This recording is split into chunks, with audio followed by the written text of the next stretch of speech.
जमाना कदीम की बात है। धूल उड़ाती हुई सदियों के पीछे एक ऐसी रियासत आबाद थी जिस पर एक अजीब सा बादशाह हुकूमत करता था। बादशाह दिल का बुरा नहीं था, ना ही जालिम, लेकिन उसकी सादगी और कम अक्ली पूरे महल में मशहूर थी। एक दिन बादशाह अपने महल में मुशीरों के साथ गपशप लगाता हुआ खड़ा था कि अचानक दो मुशीर आकर बादशाह को कहने लगे, बादशाह सलामत जेल में एक कैदी है जिसे बादशाह के वालिद ने सजाए मौत का हुक्म दिया था, लेकिन मौत के वक्त के करीब ही बादशाह के वालिद वफात पा गए। अब फैसला आपने करना है कि उसे मुआफ किया जाए या फांसी दी जाए। नासमझी में मुब्तला बादशाह ने बगैर सोचे समझे फौरन हुक्म दे दिया कि इस कैदी को फांसी दे दी जाए। कैदी एक निहायत चालाक, ज़हीन और हाजिर जवाब शख्स था। वो हरगिज नहीं चाहता था कि उसे यूं आसानी से मौत के हवाले कर दिया जाए, लेकिन बादशाह के हुक्म के आगे कौन ठहर सकता था। वक्त गुजरता गया और फांसी का दिन करीब आ पहुंचा। ऐलान होते ही पूरे दरबार और शहर में हलचल मच गई। जिस दिन सजा पर अमल होना था उसे एक वसीया वो अरीज मैदान में लाया गया, जहां वुज़रा, अमरा और खुद बादशाह शाही तख्त पर बैठा तमाशा देखने के लिए मौजूद था। फांसी का तख्ता तैयार था और रस्सी पहले ही लिटक रही थी। जब कैदी को फांसी के मकाम पर खड़ा किया गया और उसके गले में पंदा डाल दिया गया, तो बादशाह ने हुक्म दिया कि दो घोड़े लाए जाएं, क्योंकि वो मखसूस तरीके से फांसी दिलवाता था। हुक्म की देर थी कि दो मजबूत घोड़े मैदान में पेश कर दिए गए। फिर बादशाह ने ऐलान किया कि कैदी की आखिरी ख्वाहिश पूछी जाए, क्योंकि दुनिया का यही रिवाज है कि मरने वाले से आखिरी ख्वाहिश जरूर दरियाफ्त की जाती है। सारा मैदान खामोश हो गया। सबकी नजरें इस होशियार मुजरिम पर जम गईं कि आखिर वो अपनी आखिरी सांसों से पहले क्या कहेगा। वुज़रा ने कैदी के करीब आकर नरमी से कहा, बादशाह तुम्हारी आखिरी ख्वाहिश जानना चाहता है। जो चाहो मांगो, हम उसे पूरा करने की कोशिश करेंगे। वो शख्स, जो देखने में तो आम सा था, मगर दिमाग व चालाकी में बहुतों से बढ़कर था, बड़े इत्मीनान से बोला, मेरी आखिरी ख्वाहिश और क्या हो सकती है। बस इतना कर दीजिए कि मुझे फांसी देने के लिए जो दो घोड़े लाए गए हैं वो नस्ली होने चाहिए। ऐसा न हो कि एक बदनस्ल घोड़े के जरिए मुझे मौत के घाट उतारा जाए। ये बात सुनकर वुज़रा हैरान रह गए। उन्होंने फौरन बादशाह को यह अनोखी ख्वाहिश बताई। बादशाह, जो पहले ही अक्ल व समझ में कमजोर था, फौरन गुस्से में आ गया और लिलकार कर हुक्म दिया, जाओ, जहां से भी मिलें, मुझे अभी के अभी दो नस्ली घोड़े लाकर दो। सिपाही और लोग हर तरफ दौड़ पड़े। गांव, अस्तबल और दूर दराज इलाकों में तलाश शुरू हो गई, मगर शाम ढलते ढलते भी ऐसे घोड़े न मिल सके। आखिरकार थक हार कर बादशाह ने ऐलान किया, फांसी कल तक मुलतवी की जाती है। कल सुबह तक हर हाल में दो नस्ली घोड़े मुहैया किए जाएं। अगर कल तक घोड़े न मिले तो तमाम वज़रा अपने उहदों से हाथ धो बैठेंगे। ये ऐलान सुनते ही पूरे दरबार पर खामोशी छा गई और हर वजीर की जान हल्क में अटक गई। सब लोग मायूसी के साथ महल से चले गए, मगर बादशाह के मुशीरों ने हिम्मत न हारी। उन्होंने रातों रात दूसरे मुल्कों तक कासिद भेज दिए, उस्तबल छान मारे और आखिरकार गहरी रात के अंधेरे में दो घोड़े बादशाह के सामने ला खड़े किए।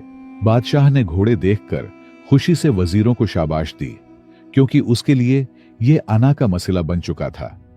अगर उसका हुक्म पूरा ना होता तो यह बादशाह की कमजोरी समझा जाता, जो वो बर्दाश्त नहीं कर सकता था।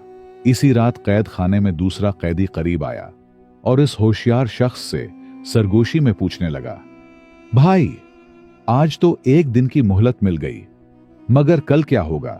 कैदी ने निहायत सुकून और ईमान भरे लहजे में जवाब दिया, जिस तरह आज बच गया हूं, अगर अल्लाह ने जिंदगी लिखी है तो कल भी बच जाऊंगा।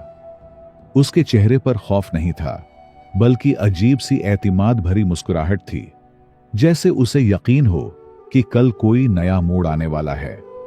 अगली सुबह फिर वही हंगामा बरपा हुआ। वुज़रा, मुशीर, अमरा और खुद बादशाह शाही शान से मैदान में आ गए। मुजरिम को दोबारा सामने लाया गया और 2 घोड़े भी लाकर पेश कर दिए गए। वुज़रा ने बुलंद आवाज में कहा, बादशाह के रहम व करम से तुम्हारी ख्वाहिश पूरी कर दी गई है। दोनों असली और खालिस नस्ल के घोड़े हाजिर हैं। अब फांसी के लिए तैयार हो जाओ।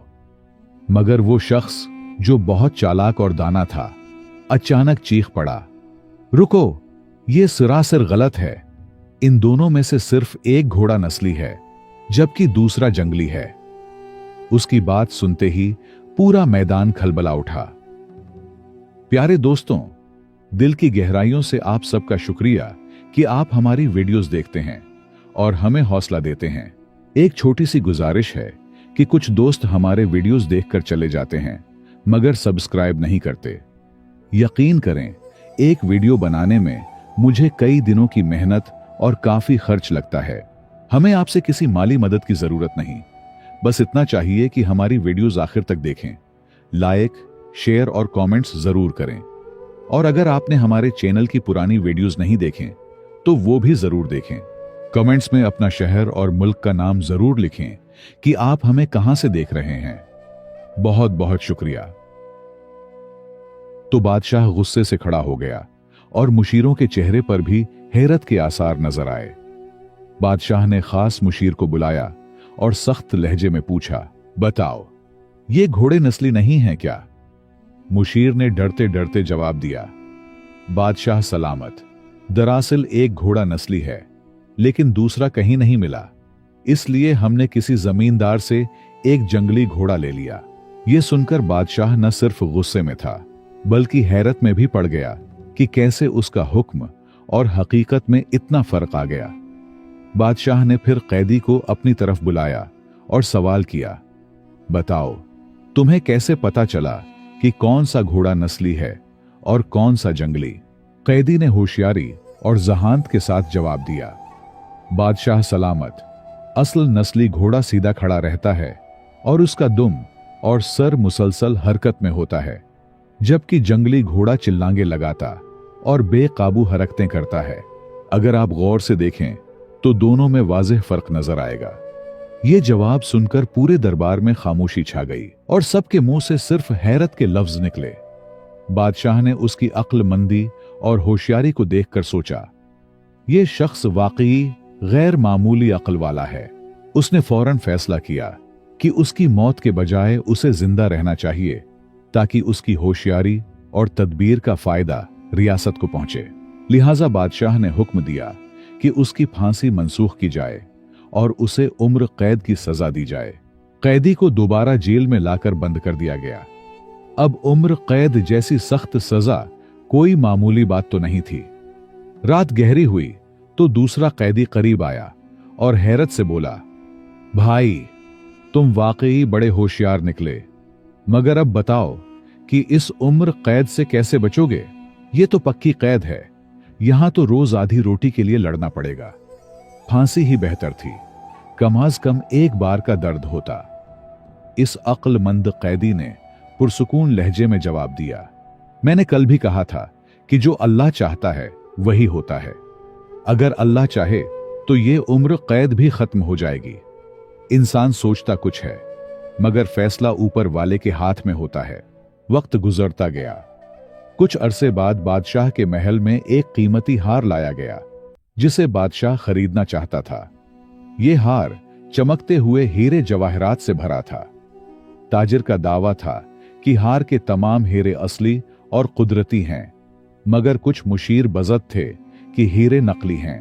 बादशाह पहले से ही समझबूझ में कमजोर था, इसीलिए शक में पड़ गया। हार उसे बहुत पसंद भी था, मगर असली और नकली की उलझन ने उसे फैसला करने से रोक दिया। इसी वक्त बादशाह को वही ज़हीन मुजरिम याद आ गया जिसने घोड़ों का फर्क फौरन बता दिया था। बादशाह ने फौरन हुक्म दिया कि कैदी को दरबार में हाजिर किया जाए। जब वो आया तो बादशाह ने कहा, अब तुम्हारी अक्ल का असल इम्तिहान है। ये हार देखो और बताओ कि इसमें मौजूद हीरे असली हैं या नकली। कैदी ने निहायत गौर से हार को देखा और थोड़ी देर सोचकर बोला, बादशाह सलामत, मुझे ये हार कुछ वक्त के लिए दे दें, मैं पूरी तहकीक के बाद बता दूंगा। इजाजत मिली तो वो हार लेकर दरबार से बाहर चला गया। कुछ देर बाद वो लौटा और पूरे एतमाद से कहने लगा, बादशाह सलामत, इस हार में सिर्फ 2 हीरे असली हैं, बाकी सब नकली हैं। बादशाह ने फौरन ताजिर को बुलाया और हैरत की बात यह कि ताजिर ने भी यही बात सच साबित की। बादशाह एक बार फिर इस शख्स की अक्लमंदी पर हैरान रह गया। बादशाह हैरान था। उसने फौरन पूछा, बताओ तुम्हें कैसे पता चला कि कौन सा हीरा असली है और कौन सा नकली? कैदी ने बड़े इत्मीनान से जवाब दिया, बादशाह सलामत, असली हीरा सूरज की रोशनी में गर्म नहीं होता, जबकि नकली हीरा जल्द गर्म हो जाता है। मैंने बस यही आजमाइश की और फौरन फर्क समझ आ गया। बादशाह इस जवाब से खुश हुआ और शाबाश देते हुए हुक्म दिया, उसे इनाम में 5 रोटियां दे दी जाएं। उसे लगा कि वो बड़ा इनाम दे रहा है, मगर जब कैदी को वापस जेल की तरफ ले जाया जा रहा था तो वो दिल में भरा तंज जब्त न कर सका। उसने गुस्से और हकारत से कहा, यह क्या है? इतनी बड़ी अक्लमंदी का सिला सिर्फ 5 रोटियां। ये नान भाई का बच्चा समझता क्या है खुद को? उसे जरा सा भी शर्म नहीं आई। ये जुमला उसने बहुत सोच समझकर कहा था, मगर बात थी इंतहाई खतरनाक, क्योंकि बादशाह जैसे कम अक्ल मगर अनापरस्त हुक्मरान के सामने ये अल्फाज सख्त गुस्ताखी के मुतरादिफ थे, और ऐसी बेइज्जती बादशाह कभी बर्दाश्त नहीं कर सकता था। जेल में दाखिल होते ही दूसरा कैदी जल्दी से उसके पास आया और घबरा कर पूछा, तुमने मुशीरों के सामने क्या कह दिया है? अक्लमंद कैदी ने सच सच बताया तो दूसरा कैदी घबरा कर बोला, बस अब तो तेरा काम खत्म है, अब तो सीधा फांसी ही मिलेगी। मगर वो अक्लमंद शख्स मुस्कुरा दिया और बोला, अक्ल वाले तो सब पर राज करते हैं और किस्मत वाले अक्ल वालों पर राज कर जाते हैं। उसकी आंखों में अजीब सा यकीन था, जैसे उसे पता हो कि इस कहानी में अभी एक बड़ा मोड़ बाकी है। मुशीरों ने घबराहट में फौरन बादशाह को इत्तला दी कि कैदी ने आपकी तौहीन की है और आपको नान भाई से तशबिया दी है। यह सुनते ही बादशाह का चेहरा लाल हो गया और वो गुस्से से कांपने लगा। उसने गिरजकर हुक्म दिया, फौरन उसे अभी इसी वक्त दरबार में लाया जाए। ऐसा बेशर्म इंसान मेरे सामने गुस्ताखी करे। कुछ ही देर में सिपाही कैदी को पकड़कर बादशाह के सामने ले आए। बादशाह ने तेज निगाहों से उसे घूरा और कहा, जाहिल इंसान, मैं तो तुम्हें माफ करता रहा, मगर तुमने मेरी ही बेइज्जती कर दी। कैदी ने बड़ी नरमी और एतमाद से जवाब दिया, बादशाह सलामत, मैंने झूठ नहीं कहा। अगर आपको शक है तो सल्तनत के तमाम बुजुर्गों से पूछ लें कि आपके वालिद कौन थे और क्या काम करते थे। बादशाह लम्हों में संभल गया। वो सोचने लगा कि अगर मैं उसे फौरन फांसी दे दूं तो मुशीर और रियाया समझेंगे कि मैं सच से डर गया हूं। बादशाह की अना को यह बात मंजूर न थी। उसने फैसला किया कि पहले सल्तनत के तमाम बुजुर्गों को जमा करे और खुद हकीकत मालूम करे। हुक्म जारी हुआ और मुशीरों ने पूरे मुल्क से उमर रसीदा और माजिज बुजुर्गों को दरबार में इकट्ठा कर लिया। जब सब सामने खड़े हो गए तो बादशाह ने बुलंद आवाज में सवाल किया, सच सच बताओ, मेरे वालिद कौन थे और वो क्या करते थे? पूरा दरबार खामोश हो गया। कोई भी जवाब देने की हिम्मत नहीं कर रहा था। दोबारा सवाल दोहराने पर एक बूढ़ा बुजुर्ग आगे बढ़ा और थरथराती आवाज में बोला, बादशाह सलामत, हकीकत यह है कि आपके वालिद से पहले इस सल्तनत पर एक खानदानी बादशाह हुकूमत करता था। आपके वालिद उसके महल में नान पकार था, जो मुशीरों के लिए रोटियां बनाया करता था। एक दिन बादशाह की इकलौती बेटी को कोई अगवा करके ले गया। बादशाह ने ऐलान किया कि जो उसकी बेटी को वापस लाएगा उसे बादशाहत दे दी जाएगी, क्योंकि उसका कोई और वारिस नहीं था। आपके वालिद, जो गरीब मगर बहादुर इंसान थे, उन्होंने 2 हफ्तों में शहजादी को ढूंढ निकाला। वादे के मुताबिक बादशाह ने उन्हें तख्त दे दिया, मगर उन्होंने अपनी असल शनाख्त छुपा ली ताकि आने वाली नस्लें उन्हें खानदानी बादशाह समझें। बादशाह ने जब अपने बाप की असल हकीकत बुजुर्गों की जबानी सुनी तो उसके जहन में एक ही सवाल घूमने लगा। ये सारी बातें तो ठीक हैं, लेकिन इस कैदी को कैसे मालूम हुआ कि मेरा बाप नानबाई था? उसने फौरन कैदी को दोबारा दरबार में बुलाया। बादशाह ने हैरत और गुस्से के मिले जुले लहजे में पूछा, तुम्हारी हर बात और हर पेशन गोई सच साबित होती है, लेकिन यह बताओ कि तुम्हें कैसे पता चला कि मैं नानबाई के घर पैदा हुआ हूं?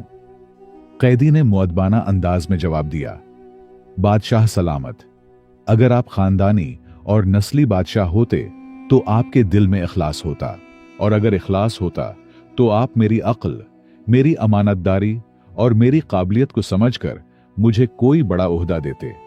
मगर आपने मुझे सिर्फ 5 रोटियां इनाम में दें। रोटी क्यों? क्योंकि जिसके बाप का पेशा नानबाई होना हो, उसके नजदीक सबसे कीमती चीज भी रोटी ही होती है। उसी इनाम से मैंने समझ लिया कि आप नानबाई के बेटे हैं। ये बात सुनते ही बादशाह के जैसे होश उड़ गए। खुद को संभालते हुए उसने पूछा, अगर मैं तुम्हारी कैद माफ कर दूं तो क्या तुम खुश होगे? कैदी ने धीमी मुस्कुराहट के साथ जवाब दिया, जरूर, लेकिन पहले यह जान लें कि मैं आखिर किस जुर्म में बंद हूं। आपने कभी यह पूछने की जहमत ही नहीं की कि मैं क्यों कैद हूं? बादशाह ने फौरन हुक्म के लहजे में पूछा, अच्छा ठीक है, बताओ तुम्हारा जुर्म क्या है? कैदी ने गहरी संजीदगी से कहा, बादशाह सलामत, पहले तमाम मुशीरों को बाहर भेज दें, वरना आपकी बेइज्जती हो जाएगी। बादशाह ने झंझलाकर कहा, जल्दी बोलो, मैं उन्हें क्यों बाहर भेजूं? बादशाह के तीवर देखकर कैदी ने सच बयान कर ही दिया। कैदी ने दर्द भरी आवाज में कहा, मैं कोई मुजरिम नहीं हूं, मैं उस खानदानी बादशाह की बेटी का बेटा हूं जिसके तख्त पर आज आप बैठे हैं। मेरा नाना वो शख्स था जिसने आपके बाप को बादशाहत सौंपी। वो अपने वादे का सच्चा था, लेकिन उसके दुनिया से जाते ही आपके बाप ने खौफ के मारे मेरी मां, मेरे बाप और मुझे कैद करवा दिया, सिर्फ इस डर से कि कहीं कल को हम विरासत का हक न मांग लें। बस इसी खौफ की सजा हम आज तक भुगत रहे हैं। कैदी ने आगे बताया, बादशाह सलामत, कैद खाने में ही मेरे मां बाप दोनों दम तोड़ गए। आपके बाप ने मुझे भी फांसी का हुक्म इसलिए दिया कि मेरी नस्ल हमेशा के लिए खत्म हो जाए और उसकी राह साफ हो जाए। हुक्म तो जारी हुआ, मगर जो अल्लाह चाहे वही होता है। वो खुद उससे पहले दुनिया से रुखसत हो गया। फिर आप तख्त पर आए और बगैर मेरे जुर्म पूछे वही फैसला आगे बढ़ा दिया। यह सुनकर बादशाह की आंखें नम हो गईं। उसने कैदी को गले लगाकर कहा, मैं तुम्हारी बेगुनाही पर शर्मिंदा हूं। आओ, आज से बादशाहत तुम्हारी है। ये तख्त संभालो। और यूं एक कैदी तख्ती शाही तक पहुंच गया। बुजुर्गों ने सच ही कहा है कि जब अल्लाह चाहे तो फकीर को बादशाह बनाने में देर नहीं लगती, और बादशाह को फकीर करने में भी एक लम्हा नहीं जाता। तो दोस्तों, ये कहानी थी अल्लाह की रिजा, नसीब के फैसलों और एक अक्लमंद इंसान की बसीरत की। आज भी अगर हम अपने माशरे को देखें तो हर शख्स खुद को अक्लमंद समझता है, कोई इख्तियार छोड़ना नहीं चाहता, और हर कोई ताकत, उहदे और लालच के पीछे भाग रहा है। लेकिन हकीकत यह है कि अगर कोई शख्स किसी मनसिब के लायक नहीं होता तो उसके लिए बेहतर यही है कि वो खुद पीछे हट जाए, वरना वो न सिर्फ खुद डूबता है बल्कि अपने घर, अपने लोगों और अपने मुल्क को भी नुकसान पहुंचाता है। ऐसे लोग कभी खुश नहीं रहते, क्योंकि जितना बड़ा ओहदा हो और जितनी कम अक्ल हो, इतना ही बोझ इंसान को अंदर से तोड़ देता है। इसलिए बेहतर है कि इंसान अपनी अक्ल, अपने इल्म और अपनी काबिलियत के मुताबिक ही जिम्मेदारी कबूल करे। यही असल दानाई की इलामत है। और दूसरी बात यह कि जब अल्लाह कुछ करना चाहे तो वो जानता है कौन कहां बैठने के लायक है। अगर आप तख्त के काबिल हैं तो कैद खाना भी आपको नहीं रोक सकता, और अगर आप लायक नहीं तो तख्त भी आपको इज्जत नहीं दे सकता। दोनों अल्लाह की तरफ से मिलते हैं। जो इंसान जुल्म और जब्र के जरिए मनसिब हासिल करता है, वही मनसिब आखिरकार इसके गले का फंदा बन जाता है। लिहाजा अल्लाह के फैसलों पर सब्र करना और अपने आप को पहचान कर चलना ही कामयाबी का असल रास्ता है। मुझे उम्मीद है कि आपने इस कहानी से बहुत कुछ सीखा होगा। मजीद ऐसी सबक आमूज कहानियों के लिए हमारे चैनल पर मौजूद हर वीडियो जरूर देखें। चैनल को सब्सक्राइब करें, घंटी का बटन दबाएं, कमेंट्स में अपने मुल्क और शहर का नाम लाजमी लिखें। हो सके तो वीडियो को लाइक और शेयर लाजमी करें। आपके ताउन का बहुत बहुत शुक्रिया।